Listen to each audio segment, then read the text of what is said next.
qui demandent à intervenir de la salle? Oui, il y a un camarade là-bas à gauche. Oui, quand vous appelez, quand vous posez comme condition future ou préalable la rupture du PC et du PS, un gouvernement, ce que vous appelez un gouvernement ouvrier sans ministre bourgeois, hein, on ne sait pas s'il faut rire ou pleurer, parce qu'un gouvernement Mitterrand, le bourreau de la répression malgache, celui qui a commencé la guerre d'Algérie, et un gouvernement Marchais ou autre, hein, considéré comme un gouvernement sans ministre bourgeois, vous n'y croyez pas vous-même d'ailleurs, puisque vous dites vous-même qu'ils sont incapables de faire ces réformes. Mais alors, la question que vous attendez, que vous suscitez, que vous voulez absolument qu'on vous pose, pourquoi, dans ce cas-là, puisque nous n'avons pas d'illusion, appelons-nous à voter Mitterrand? Ceux qui connaissent l'histoire de votre mouvement ne la poseront pas, parce qu'on sait très bien que vous êtes fondés sur des bases qui sont à peu près identiques à celles de la social-démocratie, c'est-à-dire que vous appelez toujours à un dépassement virtuel de la social-démocratie, mais que votre programme fondamental, c'est exactement le même, ce qui vous amène d'ailleurs à défendre par exemple la culture bourgeoise, à défendre l'école laïque qui est ce bastion de l'idéologie bourgeoise contre le grand ennemi, puisque vous évoquiez la question de l'école religieuse, etc. C'est-à-dire que votre programme, c'est le programme de la social-démocratie, mais paré, comme l'a rappelé tout à l'heure Lambert, de quelques formules classiques du léninisme, du genre dictature du prolétariat, dictature de la bourgeoisie. Or, ça, qu'est-ce que c'est, cette alliance du programme démocratique avec des formules léninistes? Eh bien, c'est ce qu'on appelle historiquement le centrisme. C'est-à-dire que votre maître, c'est pas le trotskiste, le Trotsky des années 20-21, c'est pas le trotskisme de terrorisme et révolution, mais qu'est-ce que c'est? C'est exactement Kautsky, c'est-à-dire celui dont le rôle est de faire croire à la classe ouvrière qu'on peut concilier, comme vous le faites, démocratie et dictature du prolétariat, qu'on peut concilier l'appui aux ministres bourgeois et autre chose, etc. Et quel est son rôle? Eh bien, c'est finalement, comme Lénine l'a très bien défini, c'est de ramener les avant-gardes ouvrières qui essaient péniblement, très minoritairement, de se détacher de l'opportunisme sous l'aile de l'opportunisme. Donc, à ce titre-là, vous jouez ce rôle une fois de plus, et personne ne s'en étonnera si on a suivi votre trajectoire historique. Vous jouez le rôle de la social-démocratie un peu plus dynamique et de rabatteur pour le compte des futurs Hébert et Scheidman, qui joueront non seulement le rôle de non-révolutionnaires, mais qui seront les massacreurs de la révolution prolétarienne future. Votre caricature, j'ai presque fini, puisque nous parlons de démocratie ouvrière, j'ai presque fini. Je demande à la salle de respecter l'intervention de la camarade et de se taire. Vous parlez de la formule du front unique de Lénine. Je rappelle que le front unique, du moins dans les 3 premiers congrès dont les révolutionnaires peuvent se réclamer de l'international, ça consistait non pas à se mouiller avec les partis sociodémocrates. La seule raison du front unique, qu'on peut d'ailleurs critiquer au point de vue tactique, mais qui était sur des bases marxistes correctes, c'était de démasquer ses forces, et non pas d'appeler Hébert et Scheidman à aller au pouvoir sans ministre bourgeois. Alors votre invocation du front unique est une pure parade qui est également caractéristique du centrisme, parce que vous appelez effectivement pour soutenir, avec toutes les réserves plus ou moins pudiques, qui caractérisent d'ailleurs tous les mouvements trotskistes, c'est à qui fera le plus de manière pour servir de paillasson et éventuellement de martyr, l'un n'empêche pas l'autre, on l'a vu, à la social-démocratie. Seulement, le martyr, on s'en moque, vous l'aurez bien cherché. Seulement, vous servez effectivement de rabatteur de la classe ouvrière sous l'aile de la social-démocratie. Je ne parle pas en mon nom, mais au nom du Parti communiste international, le prolétaire programme communiste. Bien. Le camarade Pierre Lambert va répondre à cette intervention.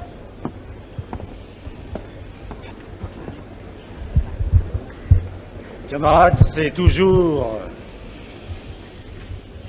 Quand nous entendons ces camarades parler, ça nous plonge toujours dans un abîme de perplexité. Camarades, jouer à la belote, c'est un jeu qui peut t'intéresser le dimanche après-midi, dans les cafés ou chez soi. Mais jouer à la belote avec l'histoire, c'est une méthode qui est une méthode, disons hélas, assez commune, parce que vraiment nous sommes en très très mauvaise compagnie. Par exemple, nous sommes en compagnie de Lénine, qui en 1917 disait aux mencheviks et aux socialistes révolutionnaires, qui qualitativement n'avaient rien de différent de Nosk et Tchedman. Prenez le pouvoir! Prenez le pouvoir! Ah, Lénine est un social-démocrate. Avant même la révolution d'octobre 17, c'est un social-démocrate. Il allait même plus loin, Lénine. Il allait même plus loin, Lénine. Par exemple, il y a eu le putsch de Cap. Et le putsch de Cap, c'est, hélas, ou tant mieux, c'est la social-démocratie dirigée par ce social-traître Léguien qui avait soutenu la guerre impérialiste, qui a appelé à une grève générale, et l'internationale communiste a appuyé le Parti communiste allemand à fond. Le social-démocrate Léguien, c'était des sociaux-démocrates. Tout le monde est social-démocrate. Il n'y a qu'une couleur dans la palette de ses camarades, c'est la social-démocratie, mais ils ne savent pas ce que c'est. Alors, camarades, que pouvons-nous dire à ces anciennes que nous entendons depuis maintenant des dizaines d'années, contre lesquelles d'ailleurs la Vladimir Tchilin-Louyanov-Lénine a écrit, comme vous le savez, La maladie infantile du communisme, qui évidemment est un livre que les camarades dont fait partie cette camarade de son organisation ont excommunié. Que voulez-vous qu'on vous dise? Alors je pense que cette discussion, je l'ai dit, si elle pouvait me plonger dans ma jeunesse, qui est hélas fort lointaine, dans un abîme de perplexité aujourd'hui, elle me fait penser vraiment à des choses, des radotages. Je crois que d'autres questions me semblent beaucoup plus intéressantes, parce que si même elles sont, disons, hostiles et opposées à notre opposition, elles partent de problèmes qui sont des problèmes réels. Donc, je m'en vais passer à la réponse d'un certain nombre de questions. Un camarade écrit: les 4 premiers congrès de l'Internationale communiste ont défini les conditions d'application d'une tactique de front unique ouvrier. Ces conditions excluent nettement un gouvernement ouvrier de type Mitterrand en le qualifiant de gouvernement camouflé de coalition entre la bourgeoisie et leaders ouvriers contre-révolutionnaires. 4e congrès, test sur la tactique, page 159, édition de Maspero. Cette caractérisation s'applique d'autant mieux que la candidature de Mitterrand se fait au nom d'un front populaire. Et bien que Trotsky ait appelé à la formation d'un gouvernement Blum-Cachin au début de novembre 1934, plus tard que 1934, en 1935 aussi, et même en 1936, avant la formation du Front populaire et en opposition à celui-ci, pourtant, à la fin de novembre 1935, 6 mois avant les élections, il écrit: les centristes ont beau bavarder sur les masses, c'est toujours sur la page réformiste qu'ils s'orientent, en répétant tels ou tels mots d'ordre révolutionnaires. Marceau-Pivert continue à être subordonné au principe abstrait de l'unité organique, qui se révèle en fait l'unité avec les patriotes contre les révolutionnaires. La condition de la victoire du prolétariat et la liquidation de la direction actuelle, le mot d'ordre de l'unité, devient dans ces conditions non seulement une bêtise, mais un crime. Comité d'action, le mouvement communiste en France, page 150. En mars 1973, l'OCI s'est forcé de s'opposer au Front populaire, qui était l'union de la gauche. Comment l'OCI peut-elle concilier sa position actuelle à la candidature Mitterrand, c'est-à-dire au Front populaire, avec sa position antérieure, les positions définies par les 4 premiers congrès de lycée et les prises de position de Trotsky et la 4e internationale contre les Fronts populaires? Alors je pense que cette question est une question qui est indéniablement, et d'autres questions qui sont d'ailleurs liées à ça, sont au cœur du débat. Alors je dirais, et je rappellerai, et je crois que le camarade en fait la démonstration, que Lénine affectionnait, et pourtant Lénine savait la valeur de la théorie, affectionnait le Faust de Goethe, qui déclare et qui dit: la théorie est sèche, mon ami, mais l'arbre de la vie reste éternellement vert. Je crois que je commencerai par la citation qui est faite contre Marceau-Pivert. Je crois qu'il ne faut quand même pas confondre le front unique ouvrier, le front unique, et l'unité. L'unité organique, c'est autre chose que le front unique. Il ne faut quand même pas mélanger les choses. Marceau-Pivert, et à ce moment-là, bon, ça se passait ainsi, et je m'en souviens, je commençais à militer en cette période, Marceau-Pivert était pour la fusion entre le Parti communiste et le Parti socialiste et proposait l'unité. C'est pas le front unique, ça. Alors, il ne faut pas confondre les choses, parce que si on confond les choses, et bien évidemment, on prend un argument pour un autre, et à partir de là, on n'y comprend plus rien. Alors, je continue donc sur cette question. Nous sommes toujours, notre mot d'ordre de front unique ne signifie pas, nous proposions la fusion, et nous proposons la fusion avec le Parti communiste français ou avec le Parti socialiste. En aucun cas, nous l'avons expliqué, nous avons expliqué une telle chose. Alors, je reprends maintenant donc sur cette chose qui n'est pas sans intérêt d'ailleurs. Il faut comprendre que la confusion n'amène pas à la clarté. Lénine, qui, je le dis, était non seulement comprenait et était sérieux sur tous les problèmes de théorie, était aussi, parce qu'il était un théoricien marxiste, un maître stratège de la révolution prolétarienne. En septembre 1917, comme vous le savez, il y a eu Kornilov qui a fait une insurrection, plutôt une tentative de coup d'État contre le gouvernement Kerensky.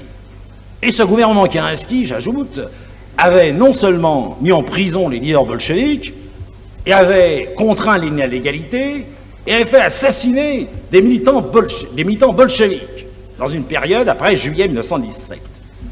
Quand Kornilov a voulu faire son coup d'État, les bolcheviks sont sortis de l'égalité, sont sortis des usines, des prisons, et ils ont pris les armes. Et ils n'ont posé aucune condition. Ils n'ont pas dit « on prend les armes si le gouvernement Kerensky désavoue ce qu'il a fait, ou s'il disparaît ». Ils n'ont pris aucune condition, aucune. Ils ont dit « nous prenons les armes et nous allons défaire Kornilov », parce que le Kornilov est celui qui aujourd'hui menace non seulement Kerensky, mais menace toute la classe ouvrière, c'est-à-dire tous les partis, toute la révolution d'octobre. Et Lénine, après l'insurrection de Kornilov, a écrit une lettre qui a été connue avant-guerre, qui a été publiée en 1920 à 1921 sur le thème, sur la route de l'insurrection, qui sont publiées dans les œuvres complètes, et lettre sur la tactique, dans laquelle il dit, à peu près textuellement, bien que je ne me souvienne pas exactement des termes exacts, je n'ai pas le livre sous les yeux, Lénine dit le prolétariat ne connaît pas de vengeance personnelle. Le prolétariat ne connaît que la victoire de sa cause. Et pour les intérêts de la cause, le prolétariat n'hésitera pas même à soutenir la grande bourgeoisie. Oh, horreur et damnation pour les bordiguistes de toute nature, y compris la grande bourgeoisie. Ah, ça commence à être grave. Lénine était un opportuniste, n'était pas le Front populaire, comme on le sait. La preuve qu'il était pas le Front populaire, c'est qu'il n'a jamais accepté le Front populaire, il a toujours dit rompez la coalition avec la bourgeoisie, jusqu'à la veille d'octobre 1917. Alors nous commençons à comprendre un peu la politique et les principes de la politique. Il faut comprendre une seule chose.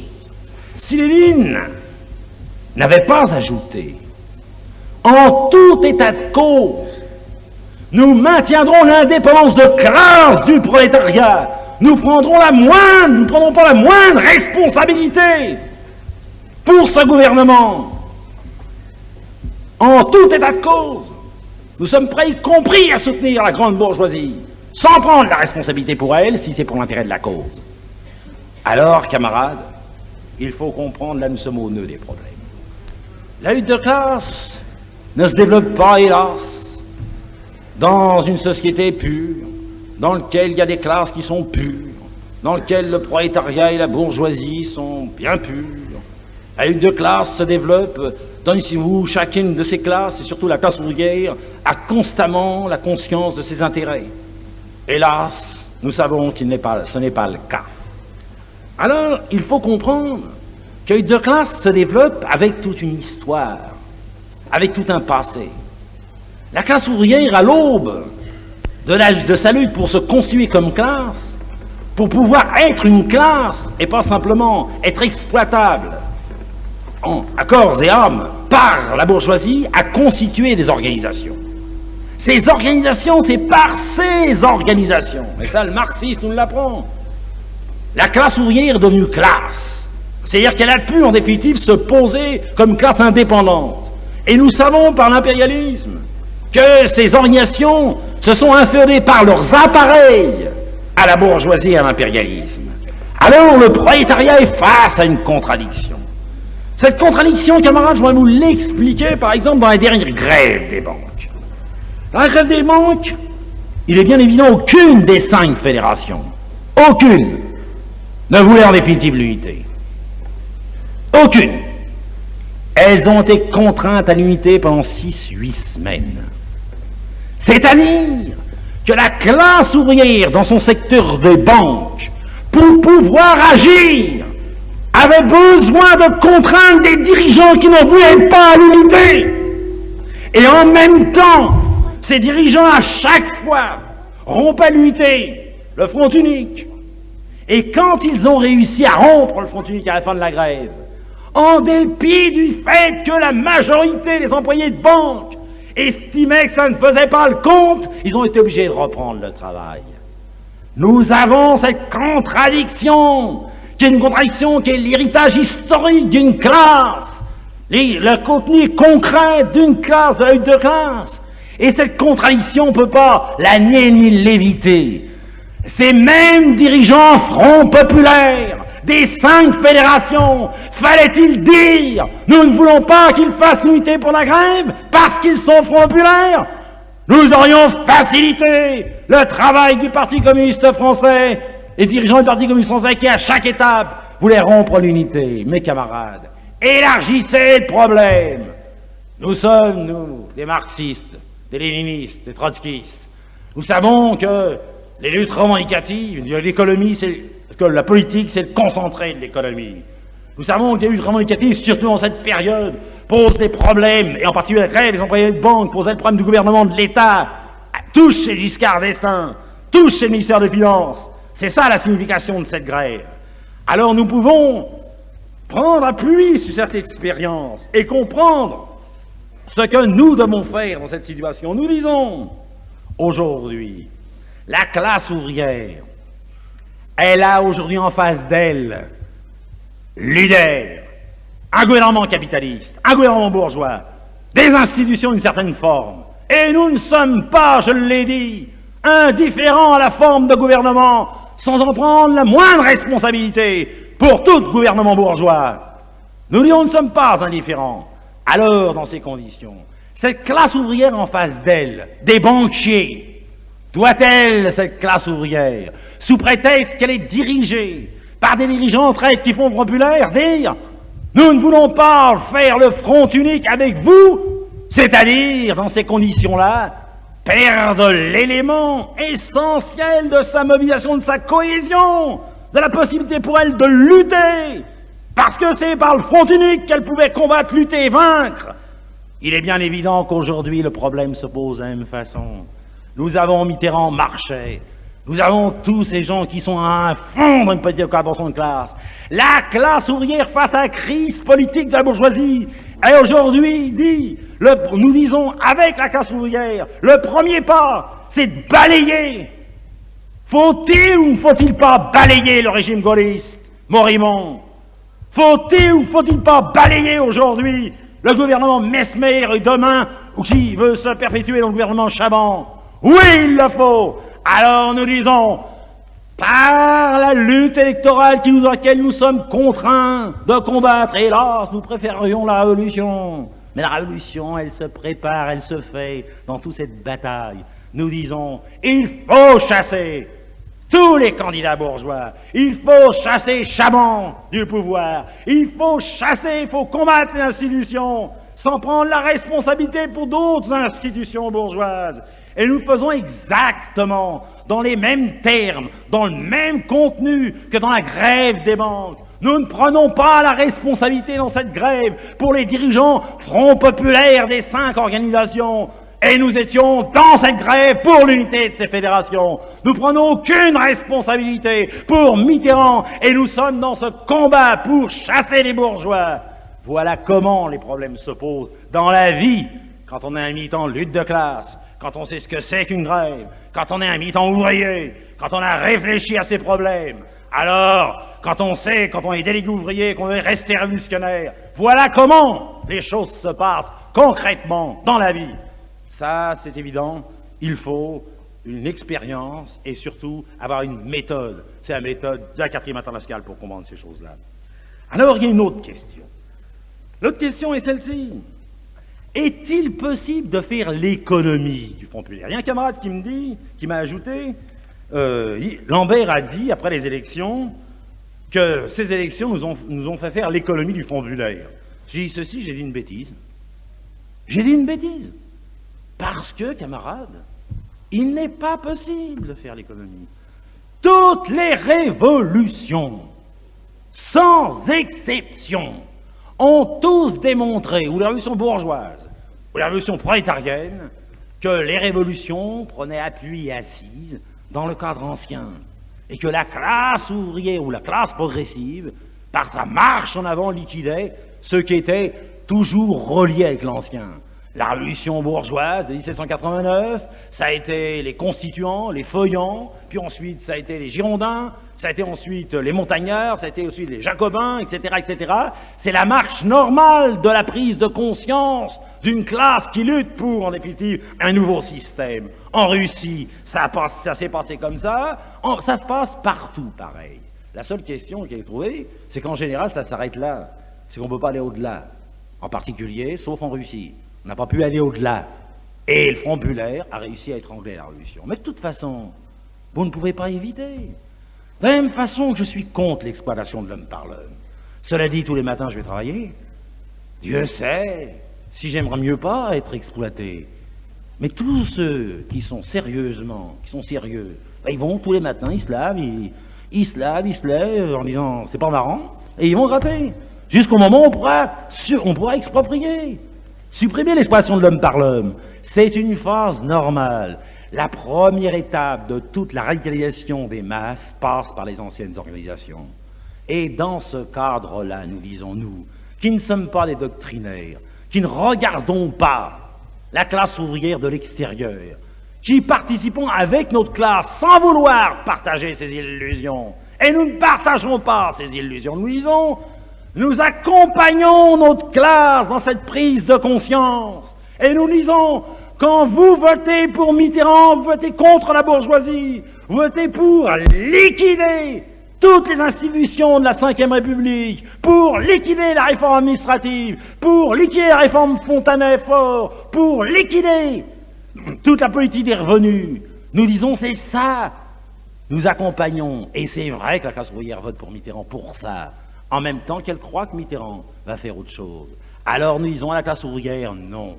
Mitterrand ne fera pas une chose, mais nous, parce que nous sommes des militants ouvriers, parce que nous ne séparons pas notre sort de celui de notre classe, dans ses victoires comme dans ses défaites, nous disons, avec notre classe, nous allons faire cette expérience, et sans en prendre la moindre responsabilité. Nous sommes des communistes. Nous avons été à l'école de Marx, de Lénine et de Trotsky. Voilà la signification, bien évidemment. Nous sommes contre le gouvernement populaire, et nous serons contre. Et nous serons contre. Et en même temps que nous sommes contre, nous disons comme Lénine, si ce gouvernement est menacé, nous le défendrons contre la réaction bourgeoise. C'est ça, les problèmes politiques. Alors, camarades, il y a d'autres questions. Lambert a dit, ce qui est en jeu avec une victoire de Mitterrand, c'est le Front populaire. C'est vrai, mais il n'y a dans cette perspective rien de réjouissant. Mitterrand ne vaut pas mieux qu'Allende. Lui aussi proclame d'ores et déjà qu'il respectera la propriété privée des moyens de production et les institutions de ce pays. Va-t-on laisser croire à la classe ouvrière que la montée en France du Front populaire serait pour elle une victoire et un pas vers la révolution socialiste? Le Front populaire risque de déboucher sur un coup d'État fasciste, voire Espagne-Chili. Ça non plus, ce n'est pas une perspective réjouissante. Ne pas dire dès aujourd'hui, Mitterrand rompait avec la bourgeoisie, n'est-ce pas entretenir les illusions de la classe ouvrière? Alors, camarades, ces questions sont des questions très réelles. Et il est bien évident que si la révolution prolétarienne ne fait pas litière du Front populaire, nous aurons nous aurons un coup d'État de type Pinochet. En France, mais ça c'est une certitude. Alors je pose une première question. Faut-il, au nom de cette perspective qui est possible, faut-il dire, laissons aujourd'hui ceux qui feront les Pinochets, c'est-à-dire Chaban-Delmas? Première question qui coule de bon sens. Parce que les Pinochets, c'est pas quelque chose d'autre que, en définitive, ce qui existe aujourd'hui, l'amiral Philippe de Gaulle, Chaban-Delmas. Ils étaient aussi, avant, avec l'ancien système, le système de Frey, et puis ils ont approuvé au départ le Front populaire parce qu'ils ne pouvaient pas faire autrement, et ensuite ils sont préparés avec le Front populaire qui leur a laissé tous les moyens à leur coup d'État. Alors, sous prétexte que Pinochet allait faire un coup d'État en 1973, fallait-il en 1970 laisser Frey au pouvoir? Poser la question, c'est la résoudre. Une telle position est une position d'esclave. Ce sont que les peuples esclaves qui peuvent accepter de ne pas lutter, quelles que soient les conséquences de la lutte. On ne peut pas garantir la victoire. Il n'y a que la lutte pour la victoire qui peut garantir la victoire. Et toute bataille est alternative. Il y a la victoire ou la défaite. Peut-on arrêter le cours de l'histoire? C'est pas autre chose que ça qui est posé dans cette question. Alors je vais plus loin. Ne pas dire aujourd'hui, M. Mitterrand rompt avec la bourgeoisie, n'est-ce pas entretenir la division de la classe ouvrière? Mes camarades, si Mitterrand, comme c'est le cas, vous dira je romps pas avec la bourgeoisie, qu'est-ce que vous faites? Il est avec la bourgeoisie dans l'Union de la gauche. Quel Front populaire? Qu'est-ce que vous faites? Vous n'êtes pas pour Mitterrand? Mais oui, le Front populaire, ça n'a rien de réjouissant. Mais c'est évident, camarades. Nous allons avoir une situation plus difficile, dans une certaine mesure, parce que les illusions de la classe donneront à Mitterrand et au PC un certain pouvoir momentané, de pouvoir dire tempéré, modéré. Mais camarades, peut-on éviter à cette classe de faire sa propre expérience? Qu'est-ce qu'un parti révolutionnaire? Qu'est-ce que des militants révolutionnaires? Ce ne sont non seulement pas des doctrinaires, mais ce sont aussi quelque chose d'autre. Ils ne peuvent pas substituer à l'expérience de leur classe. Ils doivent la faire mûrir, l'éclairer. C'est les luttes de masse de millions et de millions d'hommes qui font l'histoire et non pas des héros, fussent-ils baptisés communistes internationaux. Camarades, c'est ça qui est en définitive le problème du marxisme, le problème du communisme. Alors oui, la situation sera difficile, mes camarades. Un certain Marx, qui connaissait quand même un certain nombre de choses, comme chacun sait, a écrit à multiples reprises, en particulier avec Engels, que la France est le pays où la lutte de classe s'est développée de manière plus classique. Et il disait également, balayer tout ce qui est obstacle à la lutte de classe. Et pour balayer ce qui est obstacle, balayer le bonapartisme. Mais le bonapartisme qu'il faut balayer, cette constitution de la Ve République, c'est pas ipso facto la révolution prolétarienne, loin de là. Mais elle permet de classe de se déployer plus clairement. Elle oblige les dirigeants de la classe ouvrière à montrer ce qu'ils sont. Elle permet à la classe ouvrière de faire sa propre expérience sans être entravée. C'est ça la signification.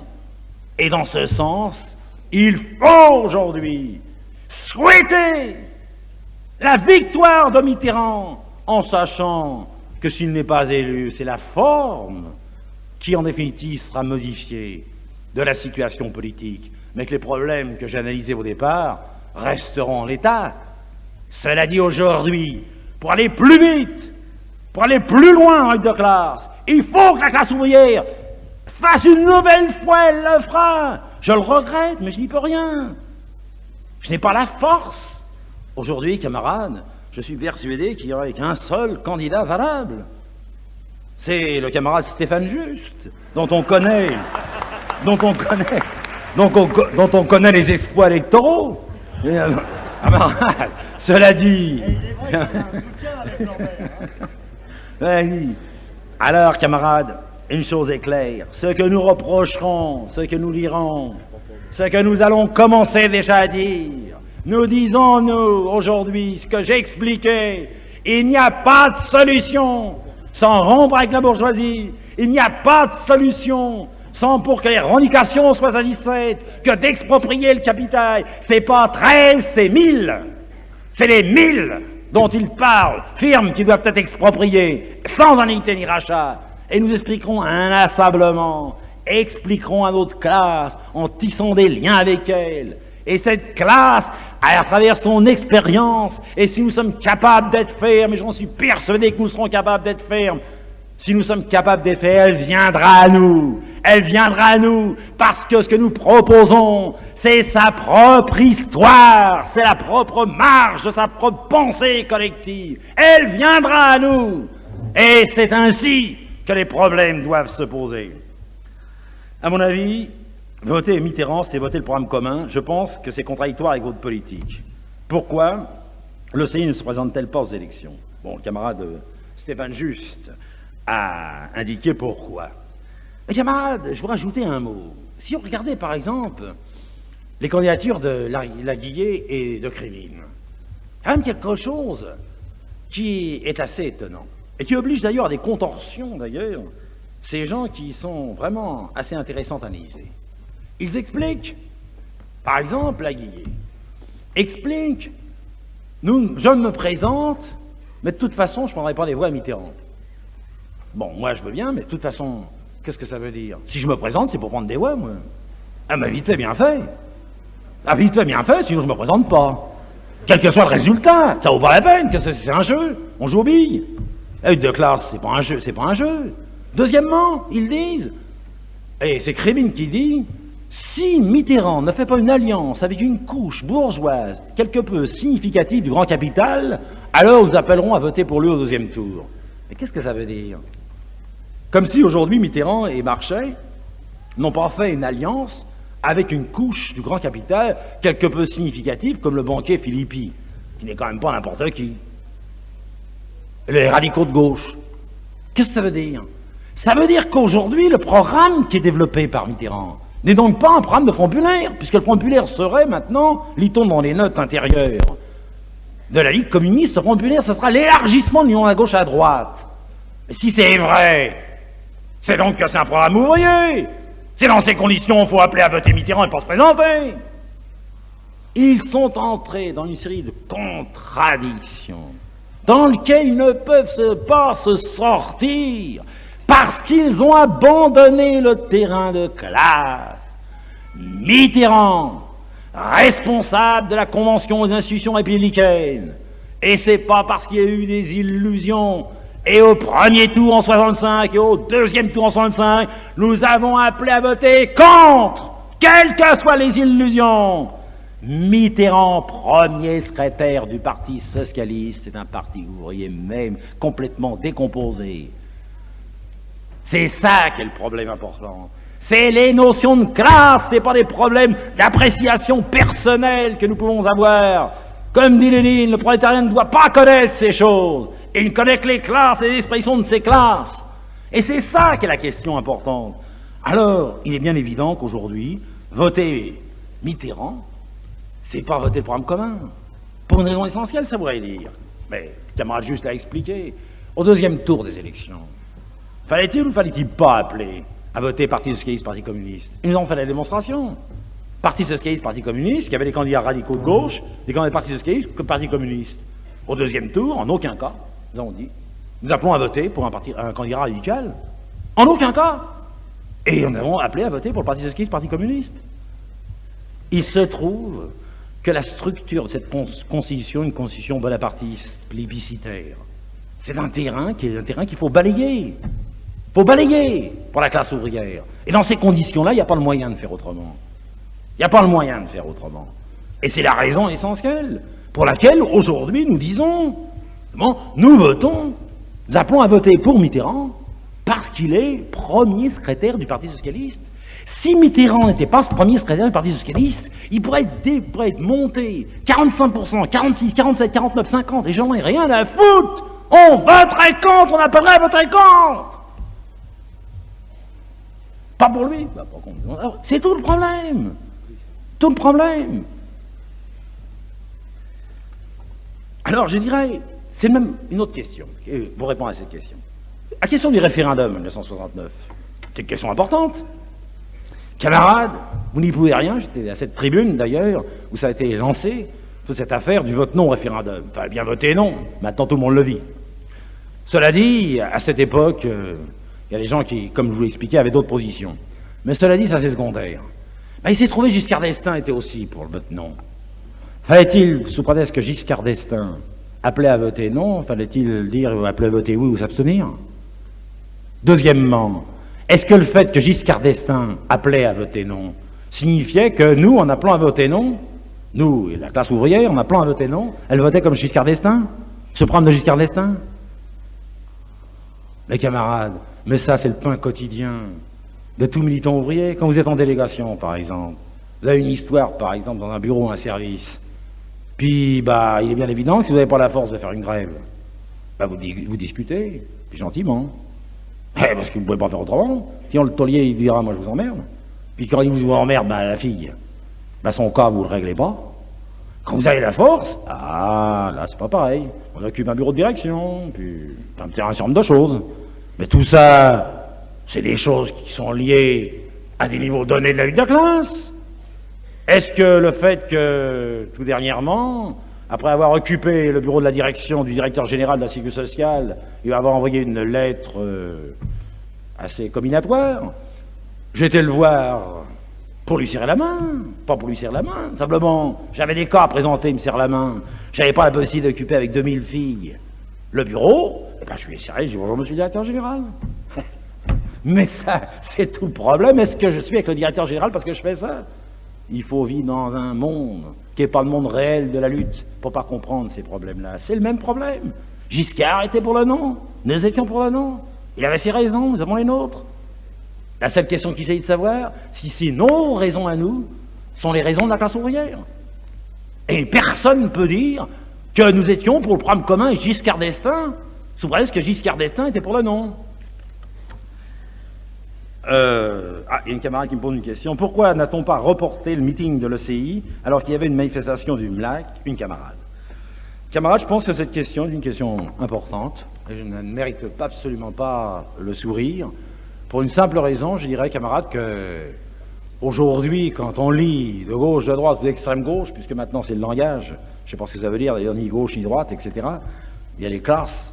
On voit par exemple, j'ai lu ça dans un organe rouge, je crois, de la Ligue communiste, qui relève que dans la revue théorique, entre guillemets, de lutte ouvrière, donc de la candidate Larguillier, qui, comme chacun sait, peut témoigner, elles étaient contre l'avortement, étaient en définitive pour le coït interruptus.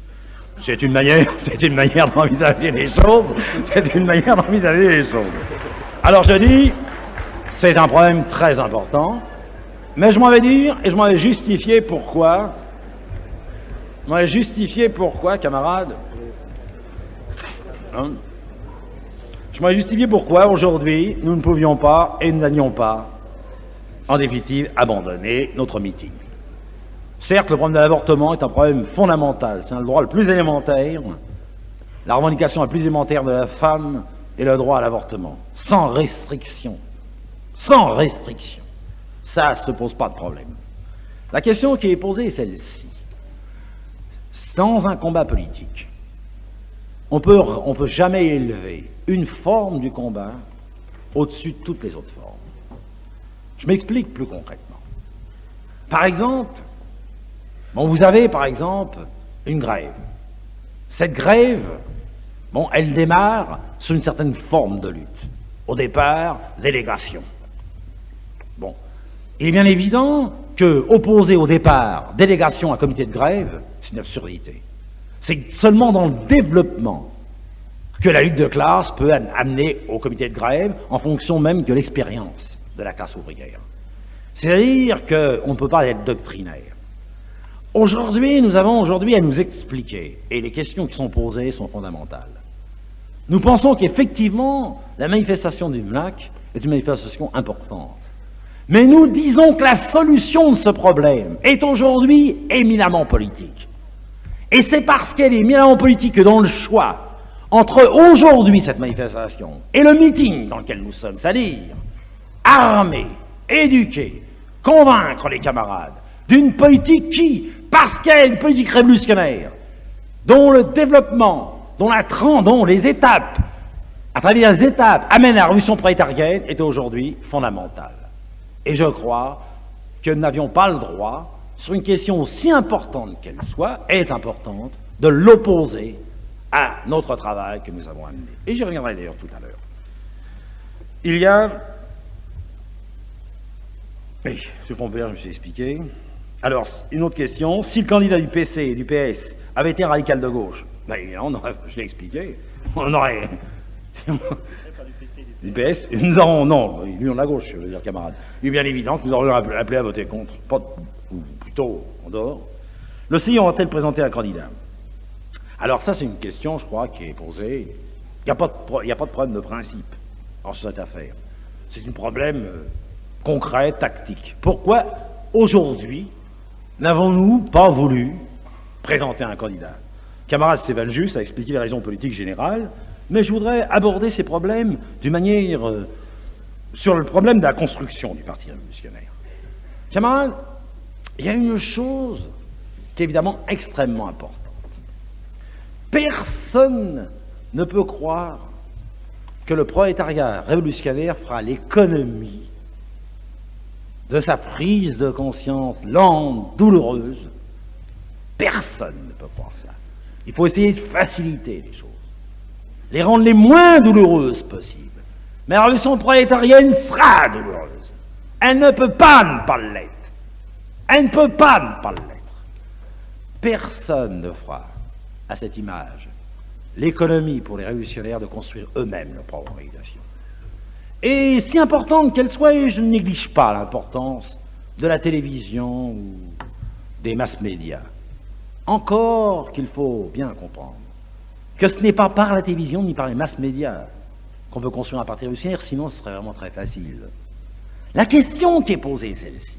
Si vous regardez l'histoire de tous les partis révolutionnaires, et principalement du principal d'entre eux, celui qui a remporté la victoire en 1917, en février 1917, il y avait 17 000 bolcheviks dans le parti. Un tout petit parti, mais, camarades, enraciné dans la classe, capable, en dépit des divergences, de rester ferme sur une position. Il discutait, il combattait, publiquement il discutait, et en même temps, il maintenait ferme ses relations. Dans les usines, les bolcheviks étaient minoritaires, mais respectés par les ouvriers mencheviks et socialistes révolutionnaires, qui étaient la grosse majorité. Ils ont bâti, ils ont accompagné l'expérience de cette classe. Et à la veille d'octobre, ils étaient le parti de 280 000, 300 000 membres, donc qui a pris le pouvoir. Personne ne peut éviter ce travail. Et les mass-médias et la télévision ne vous donneront pas la clé de la construction du Parti révolutionnaire. La preuve, mais c'est Krivine qui la donne. Krivine a utilisé les mass-médias en 1969. Krivine était hégémonique, croyait-il être. Mes camarades, avec tous les mass-médias, avec toute la télévision, quand il convoque un meeting, il n'a jamais plus de monde que nous avons nous, qui n'avons ni mass-médias ni télévision.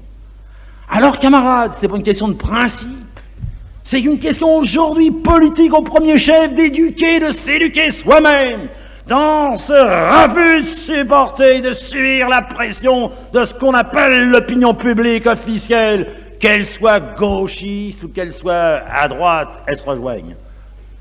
Et c'est ça qui est le problème. Et à partir de là, alors, les mass-médias, la télévision peut-être apporter un peu quelque chose. Mais de toute façon, elles ne peuvent pas apporter la construction des partis révolutionnaires, ça en aucun cas. Est-il possible qu'un jour le CI présente un candidat? Je dis, j'espère bien pas. Parce que j'espère bien qu'on n'aura pas besoin de rester dans cette constitution, il n'y aura plus de parlementaire, et j'espère bien qu'un jour, que j'espère le plus proche possible, la classe ouvrière balayera toutes ces histoires de candidats et élira des délégués révocables à tout moment, les délégués de la commune, les délégués de l'État commune, les délégués de l'État et conseils. Et c'est le plus grand souhait que je peux apporter à la classe ouvrière et à mon organisation.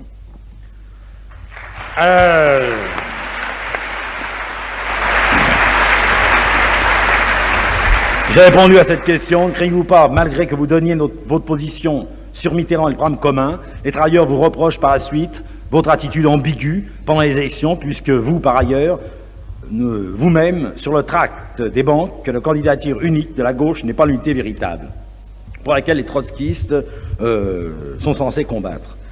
Camarades, je crois que les travailleurs des banques seraient en droit aussi de nous reprocher, dans ces conditions-là, pourquoi nous avons accepté que le front unique. Nous savions que les dirigeants étaient ce qu'ils étaient. Mais vous croyez, c'est pas parce qu'en définitive, un dirigeant stalinien est pour la grève, que tant qu'il est stalinien, je pense qu'il est vraiment, il est pour la grève.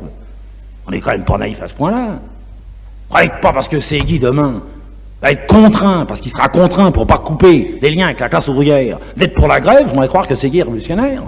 Cela dit, c'est pas moi, c'est la classe ouvrière qui a confiance. Alors moi je lui dis à la classe ouvrière, il faut l'unité, c'est indispensable, votre front unique, qui n'est pas l'unité organique d'ailleurs, il faut l'unité, il faut le front unique, il faut qu'ils raillissent le front unique, et je leur dis, en même temps, à cette classe ouvrière, Segui le fait-il?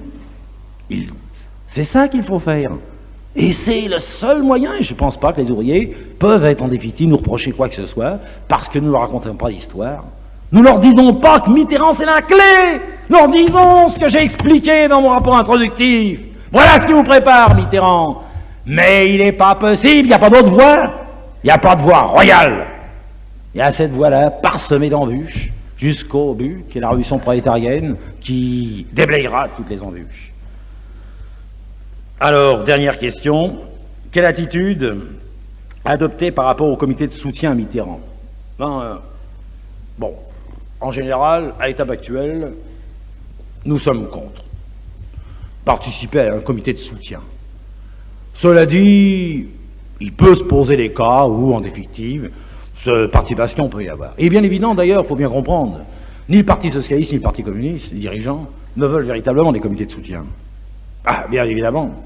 C'est tout le problème que les camarades devraient réfléchir, sur laquelle ils devraient réfléchir, de la position de Trotsky en 1935, quand il proposait, au moment où on parlait des fronts populaires, Trotsky était contre le front populaire, mais il disait, il y a une seule idée juste dans ce que dit Dimitrov, il faut que le front populaire soit appuyé sur les masses, alors former des comités de masse du front populaire.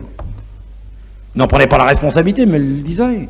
Je dis, s'il y avait des comités de masse, pour le soutien à Mitterrand, je serais pour. Et il faudrait évidemment y aller, en étant sur la même ligne qu'est la nôtre. Cela dit, en principe, je ne pense pas aujourd'hui que nous puissions en définitive aborder ce problème parce qu'il apparaîtra comme un cartel d'organisation. Et il est bien évident qu'en aucun cas, nous pouvons accepter un cartel d'organisation avec le Parti radical socialiste, et nous ne pouvons absolument pas accepter un cartel d'organisation qui se situerait sur le programme commun. Maintenant, bon, je ne pense pas que ça se posera d'ailleurs, mais ça pourrait se poser, on verra bien. Bon, c'est tout, camarades. Vous avez la première réponse.